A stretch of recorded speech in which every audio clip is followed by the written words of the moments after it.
तो आज के पूरे स्मैकडाउन के शो के अंदर पता है सबसे ज्यादा कमाल वाली चीज क्या थी? Lesnar is free agent baby. So hello everyone and welcome back to new video. और आज की इस वीडियो के अंदर हम लोग बात करेंगे WWE की आज हुई स्मैकडाउन के शो के बारे में, जो कि था WWE का ड्राफ्ट वाला edition. And guess what, show पर अपने बीस्टी बॉय होते हैं, वो हमला करते हैं रोमन रेंस के ऊपर एंड करते हैं ये बात अनाउंस कि वो होने वाले हैं free agent. Seth freaking Rollins भी पहुंच जाते हैं अपने रेटेड आर सुपरस्टार एज के घर और रह जाते हैं स्मैकडाउन में। शो पर और भी बहुत सी चीजें होती है। आज होता है पूरा WWE ड्राफ्ट, उसके रिजल्ट्स के बारे में, और स्मैकडाउन के मेन इवेंट के अंदर हुआ साशा बैंक्स और बियांका बिलेर के बीच match, Roman Reigns Paul Heyman के बीच भी और झगड़ा हमें दिखाई दिया। So without wasting any time let's begin this video. तो जो शो की शुरुआत है वो होती है WWE ड्राफ्ट 2021 के साथ में, और जो पहली पिक होती है स्मैकडाउन की, सोने डेविल और एडम पियर्स आते हैं। सोने डेविल यहाँ पर जो स्मैकडाउन है उसको रिप्रेजेंट करते हैं और Adam Pearce Monday night raw को। और सोने डेविल ये बात अनाउंस करते हैं जब पहली पिक होने वाली है इस ईयर ड्राफ्ट की, वो होंगे हमारे tribal chief universal champion head of the table Roman Reigns. अब जो पहली पिक मंडे नाइट रॉ की होती है वो होता है हमारे करंट WWE चैंपियन बिगी। जो अगली पिक स्मैकडाउन की होती है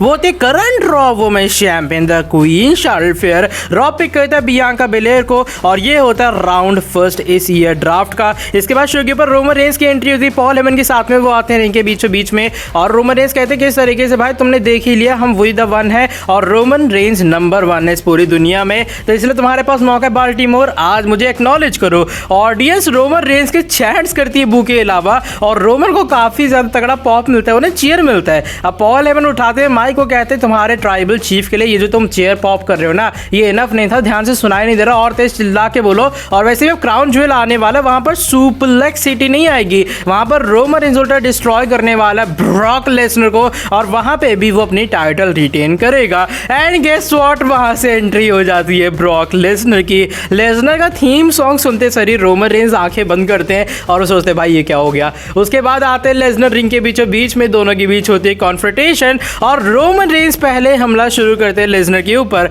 उनके ऊपर 2-3 लातें मारते हैं, उनके सिर पर मुक्के मारते हैं, लेकिन लेसनर करते कम बैक, आ जाती है सुप्लेक्स सिटी बाल्टीमोर में। उसके बाद वहां से जिमी जे ऊसोस आते हैं, उनको सुप्लेक्स पड़ता है, रोमन रेंस निकल चलते हैं। पॉल हेमन कहते हैं भाई जब मैं तो आ जा रिंग के अंदर, तो रोमन रेंस क्या करते हैं, वो जाते फिर से एप्रन पे, लेकिन एप्रन से स्टेप डाउन करते चले जाते हैं वहां पे टेरिटोरियम की स्टार्टिंग में, वहां से ऊसोस को पड़ता है एक F5, और कुछ इस वे में धांसों से शुरुआत होती है आज के पूरे फ्राइडे नाइट स्मैकडाउन की। अब शो पर होता है राउंड 2 इस WWE ड्राफ्ट 2021 का, और जो मंडे नाइट रॉ सिलेक्ट करता है वो करता है अपने रेटेड आर सुपरस्टार को, रह जाने वाले मंडे नाइट रॉ में स्मैकडाउन सिलेक्ट करता है farmer WWE champion Scottish warrior Drew McIntyre को, रॉ सिलेक्ट करता है current raw tag team champion RK Bro को, और स्मैकडाउन करता है सिलेक्ट न्यू डे के दोनों मेंबर्स कोफी किंगस्टन और एक्सेवियर वुड को, और इस पिक के कारण क्राउड बहुत ज्यादा तगड़ा बू करता है WWE को। इसके बाद शो के ऊपर फाइनली एंट्री होती है अपने रेटेड आर सुपरस्टार एज की, ये थी उनकी फाइनल एंट्रेंस स्मैकडाउन के अंदर। वो आते हैं रिंग के अंदर,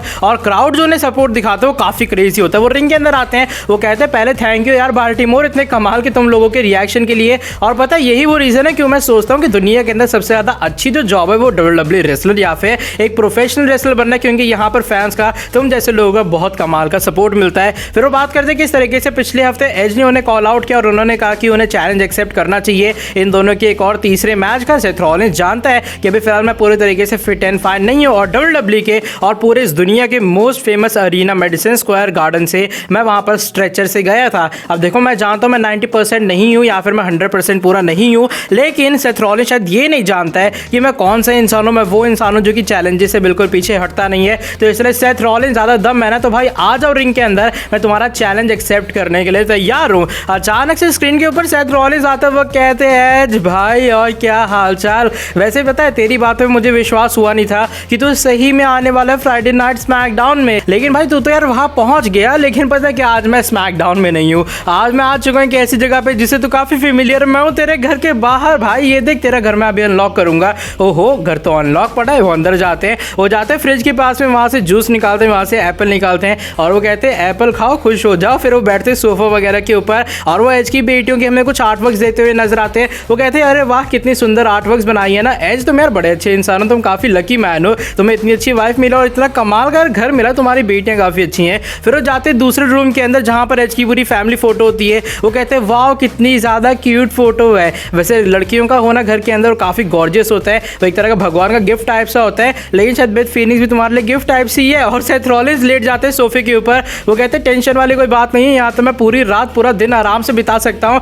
और एज भाई आज मैं तो तेरे घर में रहने वाला हूँ। तुरंत एज क्या करते हैं बैक स्टेज के ऊपर जाते भागते वो कॉल करते हैं बेथ फीनिक्स को और वो कहते हैं कि भाई अपने घर मत जाना, वहाँ सेथ रॉलिंस पहुंच चुका है, वो पुलिस वगैरह को फोन करने जा रहे हैं। वहाँ से सेथ रॉलिंस को जब वो भगाएंगे तब बेथ फीनिक्स उनके घर जाना है। अभी फिलहाल जो बेथ फीनिक्स है वो अपने भाई के घर चली जाए। इसके बाद शो के ऊपर मैच होता है। शो पर इस बार मैच होता है लिव मॉर्गन और कार्मेला के बीच में। लिव मॉर्गन जैसी एकदम मुक्के मारती कार्मेला कहती तो मेरा सुंदर सा जो चेहरा वो खराब करने जा रही हो, इसलिए जाते रिंग साइड के ऊपर और अजीबो गरीब एक मास्क लगा के आ जाती हैं। लेकिन भाई पता नहीं क्या ही सीन था इस मैच के अंदर कि कार्मेला आती है रिंग में, फिर फेस फर्स्ट लगाती, रेफरी रिंग साइड पे खड़े होते हैं और बस ये वाला जो सेगमेंट है वो यहीं पर खत्म होता हुआ नजर आता है। होता है थर्ड राउंड इस WWE ड्राफ्ट 2021 का और जो स्मैकडाउन की पहली पिक होती है वो NXT से होती है और आ चुकी है हिट रो पूरे के पूरे स्मैकडाउन के शो में। मंडे नाइट रॉ सिलेक्ट करता है हमारे करंट वुमेन्स की tag team champion Rhea Ripley and Nikki ASH को। स्मैकडाउन सिलेक्ट करता है Happy Corbin and Mad Cap Moss को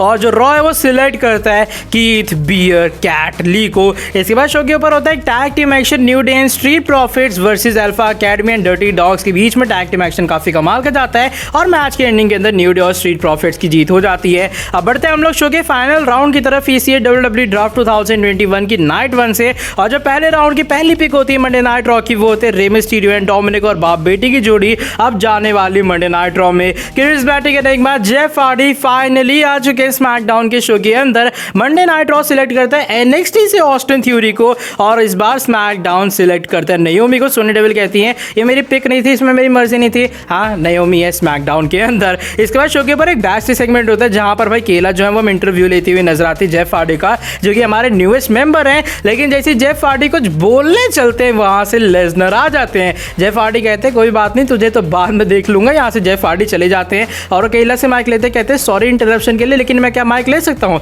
ये भी लाइव चल रहा है ना। वो माइक ले लेते, केला यहाँ से चली जाती हैं। वो कहते हैं लेडीज एंड जेंटलमैन मैं हूँ भैया ब्रॉक लेसनर और पता है मेरे एक अच्छे दोस्त जिसका नाम पॉल हेमन है, उसने मेरे लिए काफी अच्छा काम किया है। इसे WWE ड्राफ्ट 2021 के अंदर मैं यानी कि ब्रॉक लेसनर एक फ्री एजेंट बन चुका है। यानी कि लेसनर अब वो करेगा जो कि उसका मन करेगा। माइक ड्रॉप करते हैं, आंख मारते कैमरा में और हंसी खुशी यहाँ से लेसनर हमें जाते हुए नजर आते हैं। अब इसके बाद हम लोग जाते हैं रोमन रेंस की रूम की तरफ जहां पर बैठे होते हैं पॉल हेमन और पूरी की पूरी ब्लड लाइन। रोमन रेंस हंसते वो कहते देख रहे हो बेस्ट फ्रेंड कह रहे इसे, और भाई Paul Heyman best friend Lesnar क्यों ना, तुम तो मेरे बेस्ट फ्रेंड या फिर तुम तो मेरे स्पेशल काउंसिल हो नहीं। पॉल हेमन कहते हैं माय ट्राइबल चीफ, वो झूठ बोल रहे हो, गलत बोल रहे हो, मैं ऐसा कुछ भी नहीं हूँ, मैं तो तुम्हारा वाइज मैन हूँ। रोमन रेंस कहते सुन रहे हो उसो से, ये वाइज मैन है अपना, ये वाइज मैन है, तुम वाइज मैन हो हमारे, इसलिए मेरे जो भाई हैं अभी तक स्मैकडाउन के अंदर बिल्कुल ड्राफ्ट नहीं हुए, तुम वाइज मैन हो हमारे, इसलिए हमारा कोई काम नहीं हो रहा है, तुम लेसनर का काम करवा रहे हो। देख ऐसी बात है पॉल हेमन, दिमाग मेरा खराब मत करो, तो ऐसा आने वाले मंडे नाइट रॉ में जाना